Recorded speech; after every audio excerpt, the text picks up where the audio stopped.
Greetings and welcome back to Smartwatch Ticks. We are a YouTube channel on the web at smartwatchticks.com. Take you right here. BDP SFT.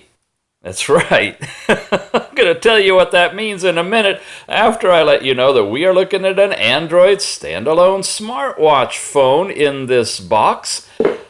You know, these watches are getting to be a lot like Legos. Yeah, there's lots of little components and you can put them together in a bunch of different ways and make something cool out of it each time you do it. And that's what's happening right here. Look at this one. Look at that band. Look at that bezel. Look at this watch. BDP. This one is before dual processors. There's a whole class of watches that have come out that have dual processors with bracelet mode. I hope they took their braces off. They should be after teenager by now. They've got ambient long-term stability, blah, blah, blah. Then there's the ones that happened before all that wave. This is one of those, okay? BDP, SFT, yeah. It's got a small flat tire. Little flat, oh, I know, I'm sorry. I got to talk to you about screens too. Little bitty flat tire, you can barely see it right there. You'll, of course, see it when we turn it on. So it's a BDP SFT watch. And it's got a really nice bracelet on it. Have you seen that bracelet before? Yeah! But you saw it as a removable bracelet that was sent out special by Kospet when they sent out their Kospet Optimus Pro and a few extra bands that you could order from them because that watch has removable bands. This one does not. But I swear, it's the doggone same band. It really is, except instead of having a quick release here, it loops around, is glued down here, and the antennas, I presume, are in the band. But in the other one, they're not. They're in the watch. But this is not removable. At least I'm not going to tear into it unless the darn thing breaks and I'm going to do another teardown for you. Yeah, I can't even see a pattern there, but it's really a good band. It's a TPU kind on the bottom so you can sweat with it, and a brown leather with black edging and some lighter colored stitching on the sides. I love the band. But we're not here about the band, we're here about the watch, which, time I tell you, introduces another interesting thing happening in the watch community. From Banggood, our good friends at Banggood, comes the JSBP. See how I got in the mood for acronyms?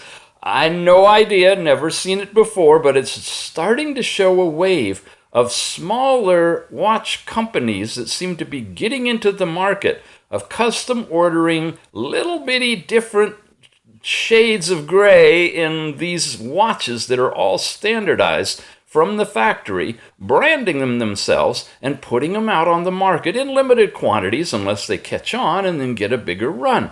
So we're looking at a watch from JSBP called the X361. Standard 4G, they all are nowadays, communications with the SIM, standalone talking and so forth.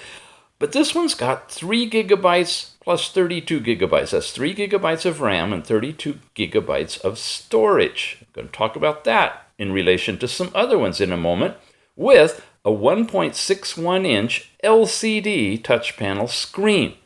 Where have we seen that before? Before I get to the specs, let me show you. I've got a couple of other ones. I know we got to get into the box, but I just want to show you.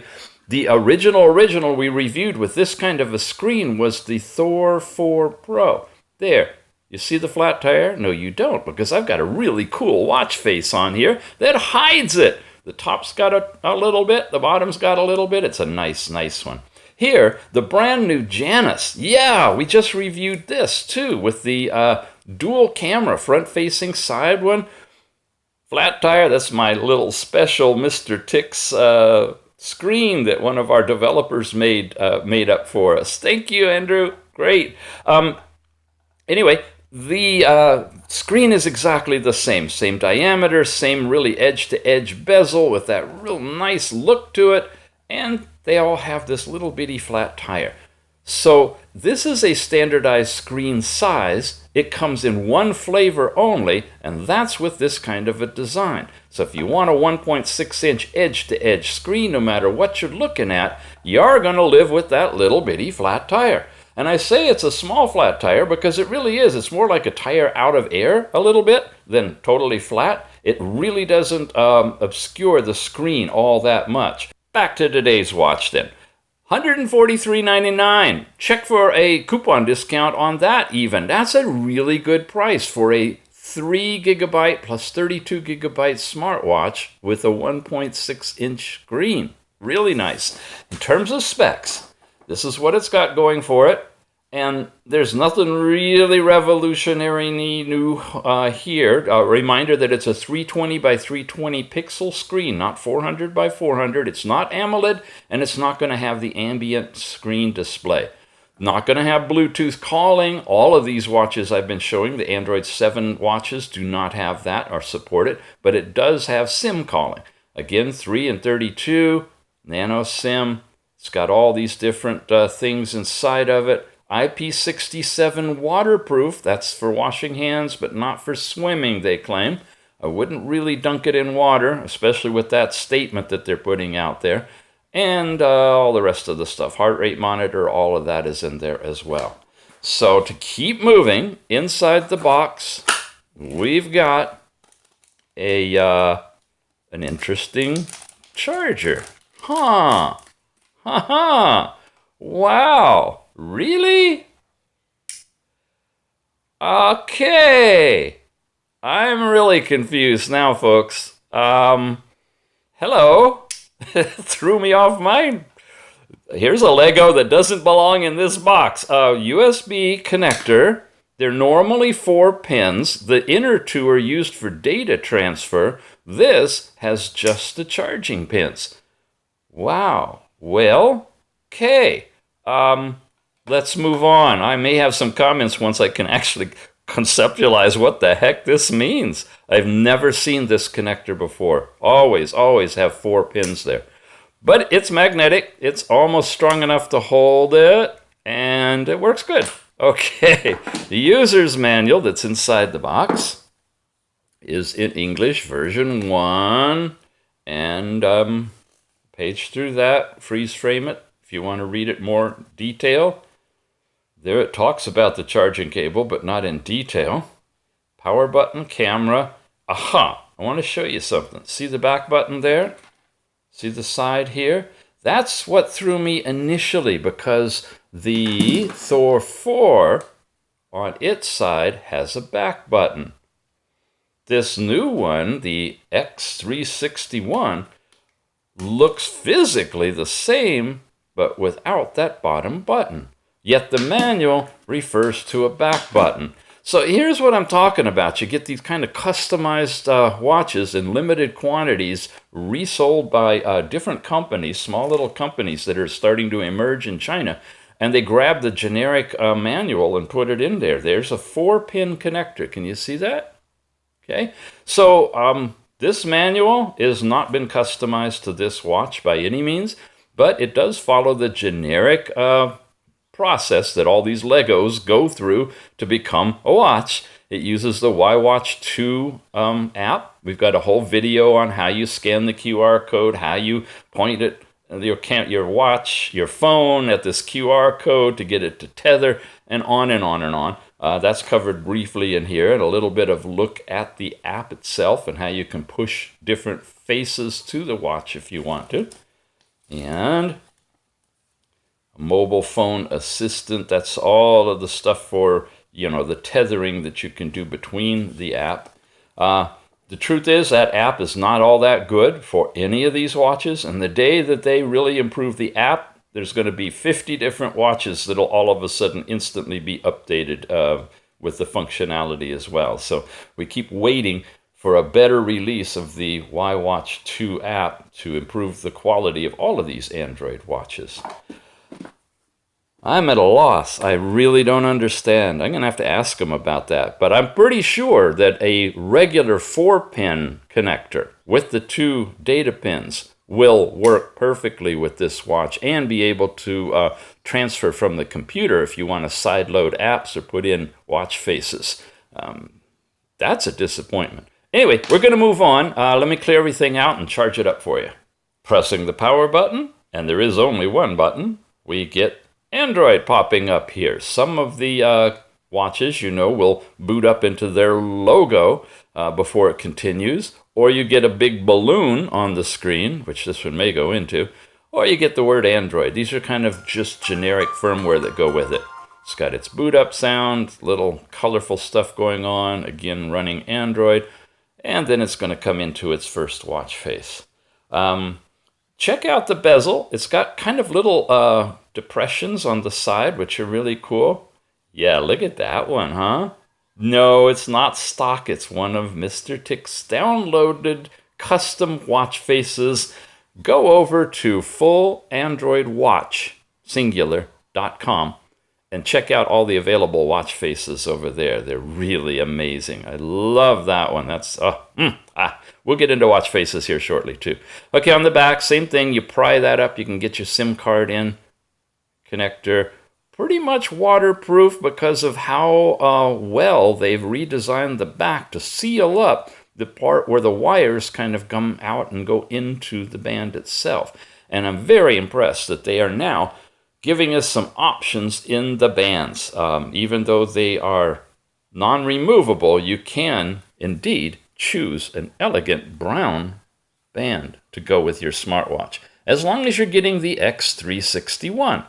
I also saw that you can get it in 2 different configurations. This is the 3 gigabyte RAM, 32 gigabytes of storage, and it also comes from the box. You can get it brown, you can get it in 16 gig or 32 gig, and I believe when you get the 16 gig, you're getting it in 1 gigabyte of RAM. Why I say that is the original Thor 4 has 1 gigabyte, 16 gigabytes. It did not have the option for 3 and 32. So what you're looking at in the X361, upgrades in the bands, upgrades in the memory that you couldn't get in the original Thor 4 Pro, 1 button less, and same screen, which means the layout's basically the same. Now, those of you who are new to the channel, and I say this quite frequently, watch a different video, one of the earlier ones on Android 7.1.1, because you're going to see all of this stuff in detail. On this kind of a review, when we've seen it so many times, I'm just going to whip through it and show you the basic layout. All of these apps are basically the same, no big difference. Heart rate monitors, fitness. We do talk about a couple of things for comparison. Now, display brightness, that's that little display thing here where I can brighten or dim the screen in any mode, even on the watch faces. No longer available in the Google Play Store, but I do have a backup version of that. Check the show notes. At the very, very bottom of every show note on every video is a little box, and that's our sponsor, DT number one Watch Company, is sponsored keeping a resource location active on the Google Drive. And all of these really cool apps like Floating Toucher, which is another awesome one, and is no longer in the Google Play Store. I've been able to archive copies of that for you so you can download them and install them on your watch from that resource. So check the Android Watch Resource Center for that information, and thanks to DT number one for that. I threw on a nice colorful koi pond app just to show you the awesomeness of this screen that actually, because of its visual process, it looks like it actually flows beyond the edge. Like the water is so full, you know, you fill a glass just before it spills. It's so full, it's ready to flop over the edge. It's an optical illusion, but you notice you're not seeing the flat tire anymore, are you? Huh? Woo, woo. Hypnotism. Okay, those are stock apps and some of the others that are in here. The fitness one, we always take a look at that. We go into something like a run, we hit the button, We see what it looks like. We flap over here. If it says finish, it means it does not use GPS. If it says long press or something like that, that you have to hold the button down for a few seconds before it will exit, then it does use GPS. There's two different versions of the fitness app. This uses the old version, as do all of these too. Or no, don't get too sad on me, but even the brand new JANUS right now is using that same old fitness connection. Although, because we have Jason over there working on our behalf, an American living in Shenzhen and going right to the factory. That's how he was able to create this watch, his own custom design, which is the next iteration of this one. You see, it kind of went from this, the old original Thor 4 Pro, to this with a little different bezel and higher memory and fancy band, to this, which is this watch with a front-facing camera and a side-facing camera.